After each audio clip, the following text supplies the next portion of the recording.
दोस्तों, अगर आप भगवान शिव को अपना सब कुछ मानते हैं तो सच्चे दिल से कमेंट बॉक्स में लिखें हर हर महादेव, ओम नमः शिवाय। दोस्तों, सबसे पहले तो आप सभी को इस पवित्र माह सावन की हार्दिक शुभकामनाएं। दोस्तों, सावन का पवित्र महीना चल रहा है और आज मैं आप लोगों को बेलपत्र संबंधित जानकारी बताऊंगा। सावन के पवित्र महीने में जो बेलपत्र होता है वो गंगाजल से भी ज्यादा पवित्र हो जाता है। आज के इस वीडियो में हम जानेंगे शिवलिंग पर चढ़ा बेलपत्र खाने के फायदे के बारे में। वास्तव में जब आप शिवलिंग पर बेलपत्र चढ़ाते हैं तो वो बेलपत्र कोई साधारण बेलपत्र नहीं रह जाता, वो साक्षात भगवान शंकर जी का प्रसाद बन जाता है। देखिए, साक्षात सावन का महीना चल रहा है तो ये वीडियो अपने फायदे के लिए है, इसलिए ध्यान से एक बार सच्चे दिल से जरूर सुनिएगा। हमारे धर्म शास्त्रों में कहा जाता है बेलपत्र 6 महीने तक बासी नहीं माना जाता। इसका एक बार प्रयोग करने के बाद, अर्थात इसे एक बार शिवलिंग पर चढ़ाने के बाद धोकर के पुनः चढ़ाया जा सकता है। 6 महीने तक कई जगह शिवालय में बेलपत्र उपलब्ध न होने पर इसका चरण इसी तरह चलता रहता है। कई ऐसे शिवालय हैं जहां पर बेलपत्र नहीं मिल पाता है तो वहां पे इसके चूर्ण को भगवान शंकर को चढ़ाते हैं। इसके चूर्ण को भी चढ़ाने का लाभ है। बेलपत्र भगवान शंकर जी को चढ़ाने के पीछे एक पौराणिक कथा है। कथा अनुसार समुद्र मंथन के दौरान कई चीजों के साथ विष भी निकला। यह विष चारों ओर फैलने लगा। पूरी सृष्टि को बचाने के लिए भगवान शिव ने इस विष को अपने कंठ में धारण कर लिया। इसलिए महादेव को उस दिन से नीलकंठ भी कहा जाता है। वृक्ष के प्रभाव से भगवान शिव के शरीर में ताप बढ़ने लगा, जिसके वजह से आसपास का वातावरण जलने लगा और काफी सोच विचार के बाद जब देवी देवताओं ने सलाह ली तो वैद्य ने बोला कि भगवान शिव को बेलपत्र खिलाया जाए और जल से स्नान कराया जाए। इसके बाद भगवान शिव के शरीर में जो उत्पन्न गर्मी थी वो शांत होने लगी। तभी से भगवान शंकर जी को बेलपत्र चढ़ाने की परंपरा है। शिवलिंग पर बेलपत्र अर्पित करने के बाद हमें जल जरूर चढ़ाना चाहिए। इससे भगवान शिव को शीतलता मिलती है और उनका हमें आशीर्वाद प्राप्त होता है। हमेशा ध्यान रखना, 3 पत्ते वाले ही बेलपत्र चढ़ आने चाहिए। जिस तरह पत्र की पत्तियां चिकनी हो उसी तरफ से शिवलिंग पर आपको चढ़ाना चाहिए। इस बात का आपको विशेष ध्यान रखना चाहिए और कटे बेलपत्र कभी भगवान शंकर को चढ़ाने नहीं चाहिए। इसके पीछे भी एक कथा है, क्योंकि जब भगवान शंकर जी ने जब गणेश जी का शीश खंडन किया तभी से भगवान शंकर जी ने संकल्प लिया था कि कभी भी मुझे खंडित चीज नहीं चढ़ाई जाएगी। तब से भगवान शंकर जी को कभी भी कोई खंडित वस्तु हो, खंडित पदार्थ हो, खंडित बेलपत्र हो, भूल से भी नहीं चढ़ाए जाते हैं। शिवलिंग पर अगर प्रतिदिन बेलपत्र चढ़ाए जाएं तो सभी तरह की समस्याएं दूर होती हैं।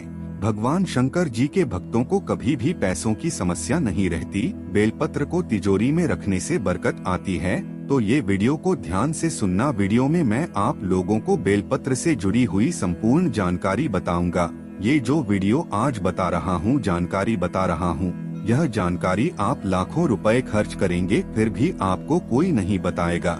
अधूरा ज्ञान खतरनाक साबित होता है, इसलिए सच्चे दिल से भगवान शिव की इस वीडियो को पूरा अवश्य देखें। मैं जो भी बेलपत्र खाने के फायदे बताऊंगा यह आपको कोई भी यूट्यूब में नहीं बताएगा। आइए जानते हैं बेलपत्र संबंधित कुछ ऐसी विशेष जानकारी। दोस्तों, आगे बढ़ने से पहले सच्चे दिल से कमेंट बॉक्स में भगवान शिव के समर्पित अपना प्यार अवश्य दिखाएं।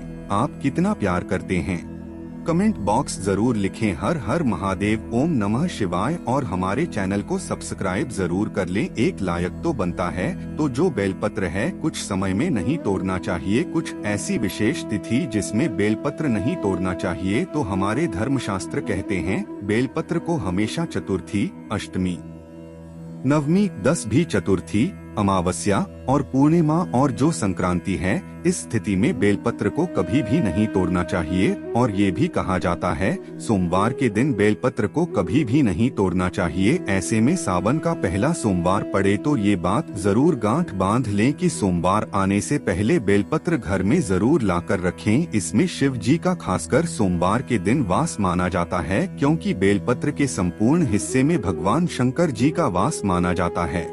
इसके मूल में अर्थात इसकी जड़ में ब्रह्मा का वास होता है और इसके मध्य भाग में भगवान विष्णु जी का वास माना जाता है और जितनी भी इनकी बेलपत्र की पत्तियां हैं इसमें महाशक्ति वास माना जाता है।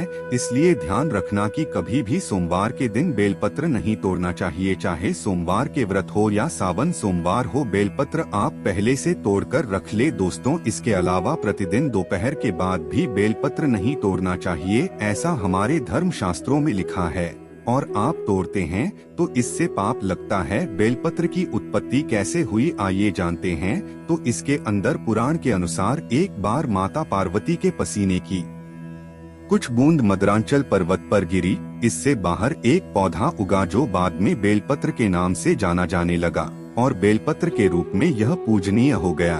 तो आइए इस वीडियो में जानते हैं। दर्शकों, बेलपत्र खाने के फायदे बहुत ही सुंदर वीडियो है, बहुत ही यूजफुल जानकारी है।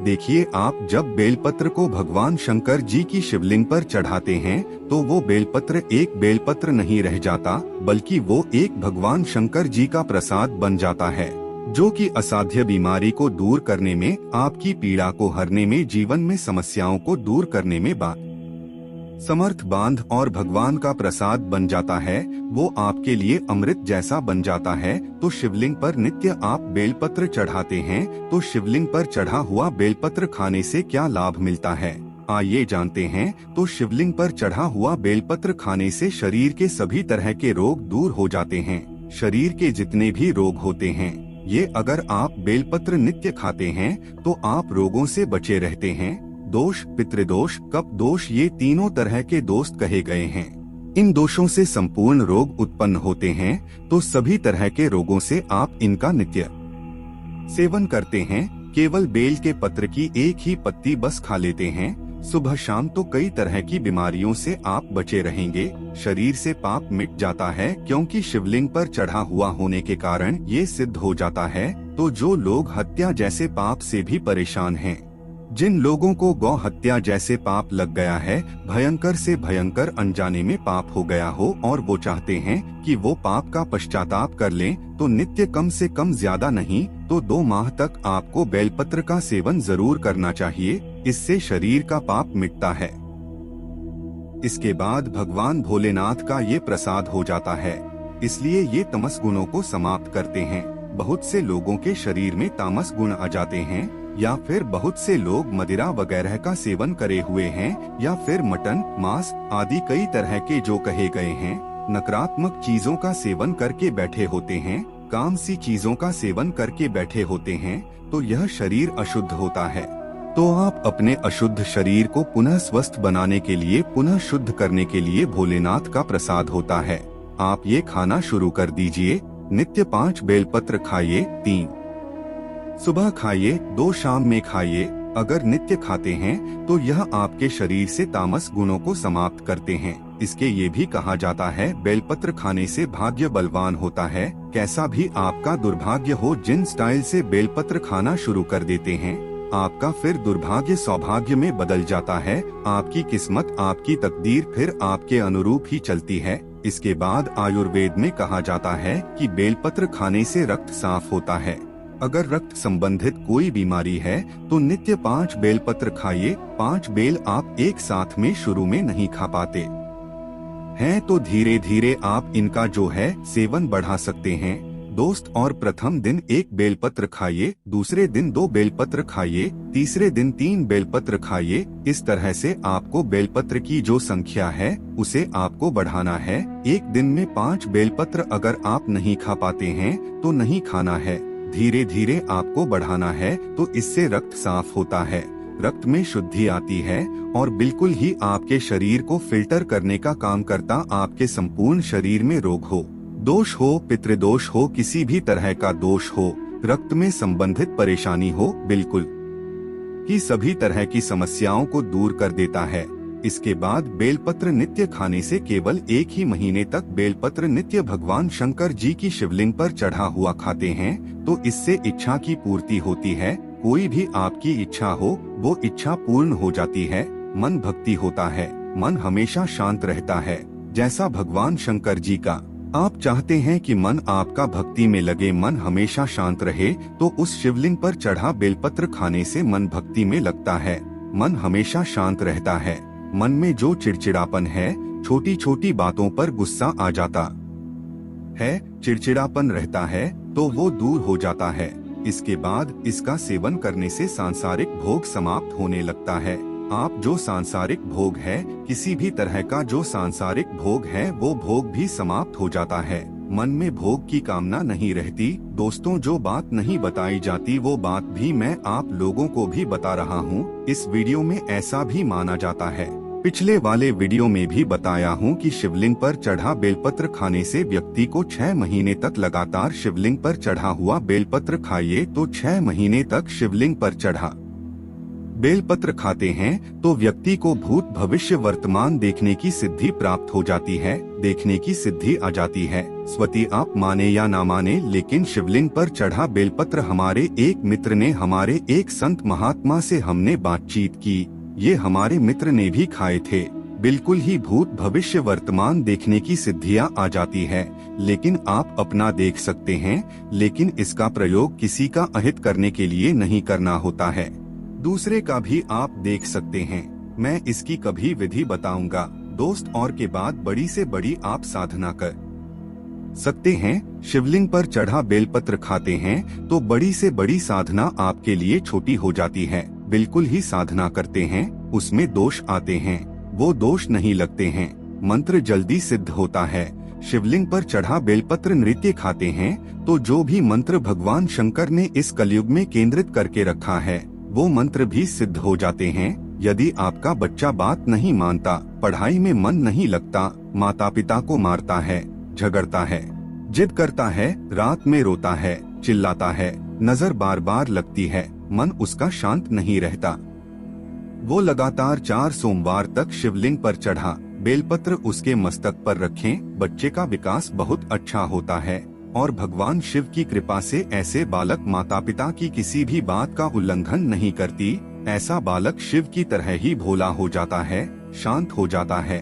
लेकिन शिवलिंग से बेलपत्र उठाने से पहले भगवान शिव से आशीर्वाद अवश्य ले लें और अपने बच्चे का नाम भी अवश्य लें। दोस्तों, 21 दिनों तक कोई भी व्यक्ति अगर बेलपत्र खाए तो व्यक्ति का दुर्भाग्य दूर होकर के सौभाग्य में बदल जाता है।